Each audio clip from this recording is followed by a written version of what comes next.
Hello ladies and gentlemen, and welcome back to the Classic Wrestling Series. Let me just double check, it is episode 108, 118, yeah, 118.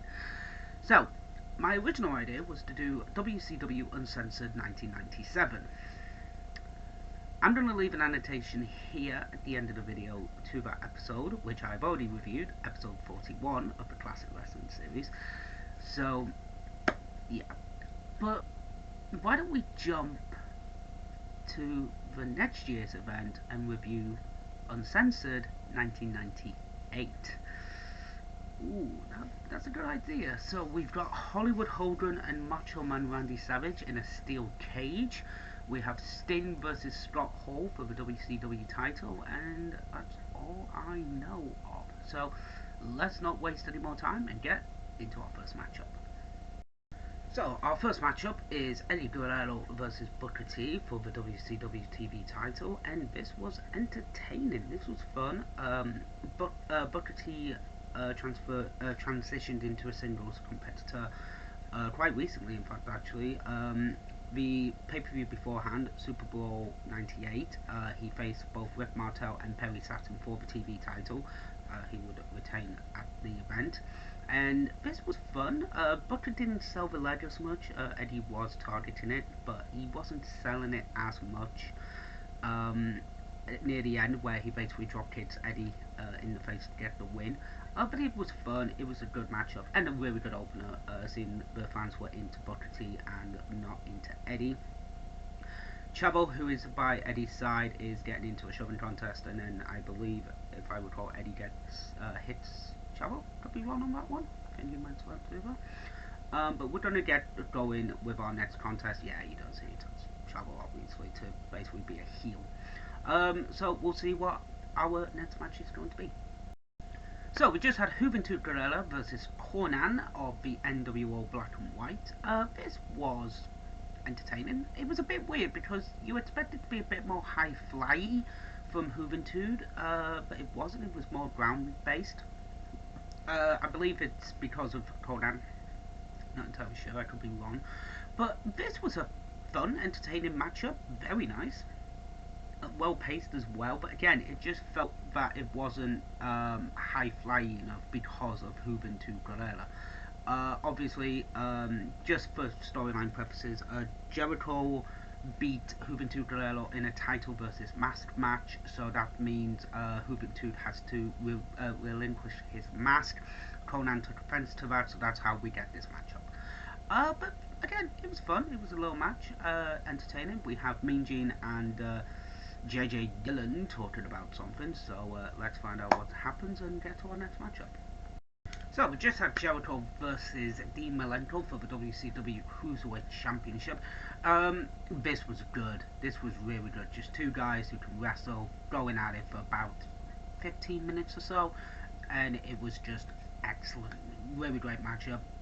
Jericho just being the bastard heel, and Malenko just being the babyface, managing to get out of the walls of Jericho once. Unfortunately getting it into a second time. Knee on the back, gets the tap out for Jericho. Jericho wins. But this was a fun matchup. This was really good, entertaining. Fans were behind Malenko. We've got Mean Gene talking to Dean now, basically saying, what happened and all that. So I will talk about that in a moment, and carry on. So let's get to our next matchup. But this was a fun match. So, Mean Gene was a bit of a bastard here, basically calling out Dean Malenko for going 0-4 at the most recent pay-per-views, Starrcade, Sold Out, Super Bowl, and here. And Dean just replies with, home. He's 0-4 during the pay-per-views. He needs to regroup, he needs to reevaluate. He would go away for a little bit just to deal with, I believe it was the death of his father, who recently passed away, so he would go home and deal with that. Come back in a cruiserweight battle royal to basically get to face Jericho. Comes back, wins the belt back, and carries on the feud with Jericho. And I have to admit, it was the feud between Jericho and Malenko would cross the line a couple of times, but it would, in ring, it was technical classics. They were very good matches. So, we just had Raven talking about his match coming up with DDP, I believe, and we now have, oh yay, Scott Steiner. Let's get to this match. So, JJ Dillon was talking about the matchup between the Giant and Kevin Nash. That will be now the powerbomb is legal, turning out, but I believe it was Kevin Nash powerbombed the bitch, Paul White, and basically Paul White gets his neck broken, unfortunately. So the powerbomb is legal for tonight only. That was what happened before the Cruiserweight title match. Now we've just had Scott Steiner versus Lex Luger. This was mercifully quick. Thank God. I think it went about 3-4 minutes. Scott comes out to the ramp. And then Scott Norton comes out at the NWO, and basically Jericho, fucking hell, Luger hits Steiner in the back of the head, Scott Steiner, and basically just gets a 1-2-3 pretty quickly. It was a quick and painless match, thank God. I don't like seeing Lex Luger or Scott Steiner matches, no offense, but this was again quick and to the point. Luger wins over Scott Steiner. Makes no sense because Steiner literally turned heel at the last pay-per-view, so yeah. But again, Luger wins, so whoop-de-doo, and a nice but very painful looking back body drop from Rick onto Scott, and basically I believe he does Steiner hits his neck or his back on the apron, which looked painful as all hell. So let's see what our next matchup is, and hopefully it's something that is a lot better. So we just had a triple jeopardy match for the United States Championship. It's basically just a triple threat match between Raven, DDP, and Chris Benoit. This was actually quite entertaining, really good. All three men can go, to be fair. DDP did do a lot of selling because he was thrown into one of the signs at the entrance ramp for a little bit, so he actually sold that, which was good. But this was entertaining. A nasty diamond cutter onto a table. It didn't break, but me that looked painful from from DDP onto Raven.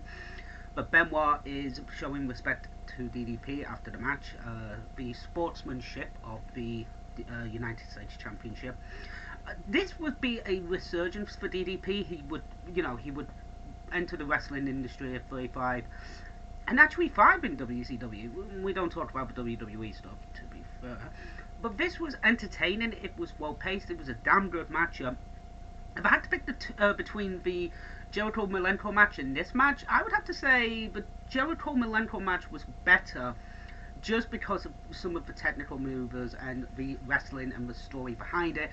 This just felt like three guys put together and just have a match for the US title. That's all it felt like to me. But nevertheless, this was a fun matchup, and if you haven't seen it, definitely try and find it. It is a fun, entertaining matchup. So, ladies and gentlemen, we'll see what our next matchup is going to be. But so far, this show's been hit and miss. There's been some good matches, Dean Malenko, Chris Jericho, this match that's just happened, and some misses, Luger versus Steiner. Let's see how many more times we get to hear the NWO theme, because right now I'm getting more pissed off than when I listen to the Right to Censor music. Great. So we had a high, now let's take it down low. Big Show versus Kevin Nash. Oh my god. Not a particular fan of big man matches, but this was okay. Until the NWO ran in and cost Kevin Nash the match. They were going to powerbomb Giant, but amazingly he gets up, he chokeslams both Vincent and Conan, but then basically just runs off and runs away, and basically just they act like chicken shits. Ugh, fucking hell. A lot of people say that the Right to Censor's music was awful. Again, NWO music gives it a run for its money, in my opinion. So now we have we have Curt Hennig versus Bret Hart, I believe. Okay, this could be good. This could be good. Let's see. God, I hope so. So we just had Bret Hart versus Curt Hennig. This wasn't their 1992 match, I'm not gonna lie. It was still good, it was entertaining, it was decent, but it wasn't their 1992 match for the IC title at SummerSlam. But at the same time, it was good, it was fun. But they could have done a lot more, and I don't know why they didn't. But hey ho. Bret Hart hits the sharpshooter, gets the win, but then Rude and Curt Hennig use a steel chair on Bret to basically get the beat down, but Bret is announced as the official winner. So that's basically what happens, guys. It's one of those matches. But now, ladies and gentlemen, we have our first of two main events, aka no main event. Bret Hart, fuck me. Sting versus Scott Hall for the WCW World Title. That means we get to hear the goddamn fucking NWO theme 2 more times in the main event. Fuck, let's do this. So we just had Sting versus Scott Hall for the WCW title. Yeah, this was a match. I don't know if Hall was drunk during the match, but my god, this was okay. This was okay. Wasn't good, wasn't bad, it was just okay. Scott basically tried to use a foreign object twice, plus Dusty tried to get involved as well twice. This was basically just to confirm that Sting was the champ, and whoever's going to win the main event is going to basically challenge Sting for the belt again. So it was either going to be Macho Man Randy Savage or the guy who constantly shits on Randy Savage, Hulk Hogan. So we'll see who wins the main event. But yeah, this was not a good. It wasn't a good match. Semi-main, it was not good. It was meh. It was okay. It was passable to the best of degrees.